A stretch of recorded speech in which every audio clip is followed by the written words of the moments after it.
Pembahasan yang pertama yaitu mengenai pendahuluan tentang tumbuhan dan hubungannya dengan lumut. Lumut dalam bahasa Yunani disebut sebagai Bryophyta. Bryophyta adalah sebuah divisi tumbuhan yang hidup di darat. Umumnya berwarna hijau dan berukuran kecil atau dapat tidak tampak dengan bantuan lensa. Dan ukuran lumut yang terbesar adalah kurang dari 50 cm. Lumut tidak memiliki akar, batang, daun sejati, dan pembuluh angkut, yaitu xilem dan phloem. Lumut hidup di batu, kayu gelondong, pepohonan, dan di tanah. Lumut tersebar hampir di seluruh belahan dunia, terkecuali di dalam laut. Lumut mempunyai sel-sel plastid yang dapat menghasilkan klorofil A dan B, sehingga dapat membuat makanan sendiri dan bersifat autotrof.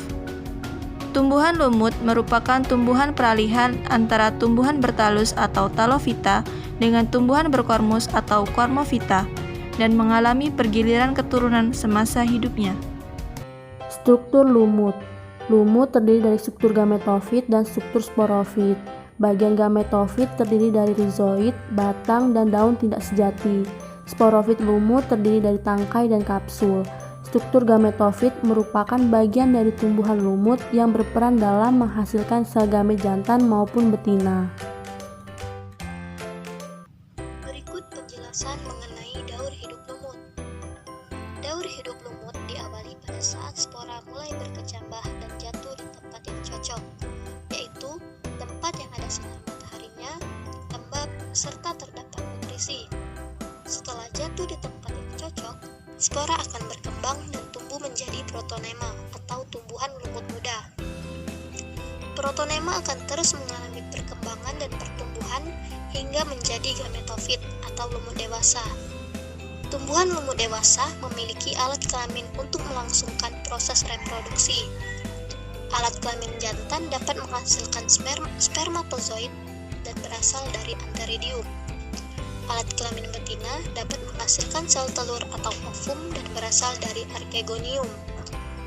Terjadi peleburan antara spermatozoid dengan sel telur sehingga menghasilkan zigot. Zigot akan berkembang dan tumbuh menjadi tumbuhan baru atau lumut baru yang mempunyai sifat diploid. Setelah itu, zigot akan berkembang dan mampu membentuk sporogonium yang merupakan badan penghasil spora. Terdapat sporangium atau biasa dikenal dengan kotak spora yang berfungsi untuk melindungi spora. Pada saat spora sudah matang, maka dinding sporangium juga akan mengering dan nantinya akan pecah. Pecahnya dinding sporangium menyebabkan spora yang telah matang dapat terlepas keluar.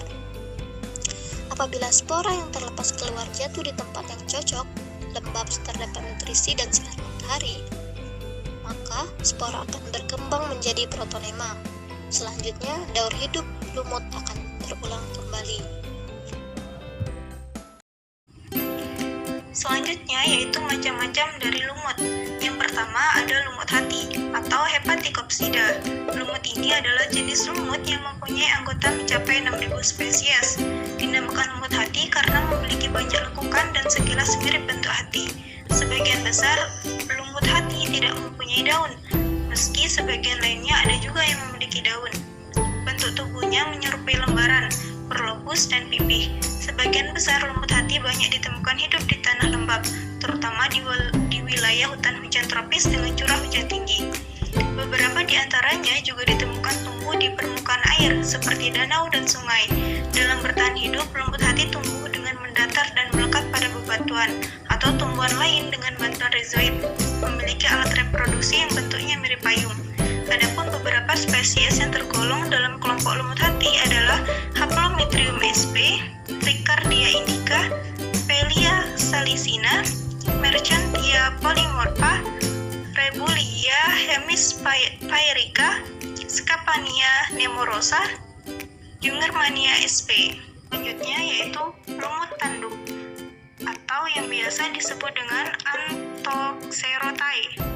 Lumut tanduk adalah salah satu jenis lumut yang bisa dijadikan sebagai tanaman lumut dekorasi pada akuarium. Cukup ditempelkan beberapa potongan lumut pada posisi bawah akuarium. Lumut tanduk tidak berbeda jauh dengan lumut hati. Yang membedakan adalah sporofitnya yang berbentuk kapsul dan memanjang mirip karpet lebar. Adapun beberapa spesies yang tergolong dalam kelompok lumut tanduk adalah Artoceros puncatus, Rheiceros larvis, dan Leisporoceros. Selanjutnya yaitu yang ketiga. Yang ketiga yaitu ada lumut daun atau Bryopsida. Lumut daun atau lumut sejati merupakan jenis lumut yang mempunyai jumlah paling banyak jika dibandingkan dengan lumut hati dan lumut tanduk. Lumut daun mirip dengan tumbuhan kecil yang tumbuh tegak dengan tinggi sekitar 10 cm dan beberapa ada yang mencapai 40 cm. Daunnya berukuran kecil dan tersebar di sekeliling batangnya. Lumut ini merupakan lumut sejati, yaitu lumut yang memiliki akar atau rhizoid, batang, dan daun sederhana. Banyak ditemukan tumbuh di permukaan tanah, bebatuan, tembok, hingga kulit kayu. Hidup berkelompok dengan tampilan menyerupai hamparan tebal mirip beludu. Adapun beberapa spesies yang tergolong dalam kelompok lumut daun adalah Polytrichum hyperboreum, Sphagnum palustre, Polytrum common, Dichodontium, dan lain sebagainya. Dan yang terakhir yaitu manfaat lumut dalam kehidupan. Yang pertama, lumut dapat menjadi sebagai tanaman hias. Yang kedua, dapat membantu pertumbuhan rambut. Selanjutnya, lumut yang mati dapat dijadikan sebagai pupuk. Lalu, lumut juga dapat menunda erosi tanah, mengurangi bahaya banjir, mempertinggi asap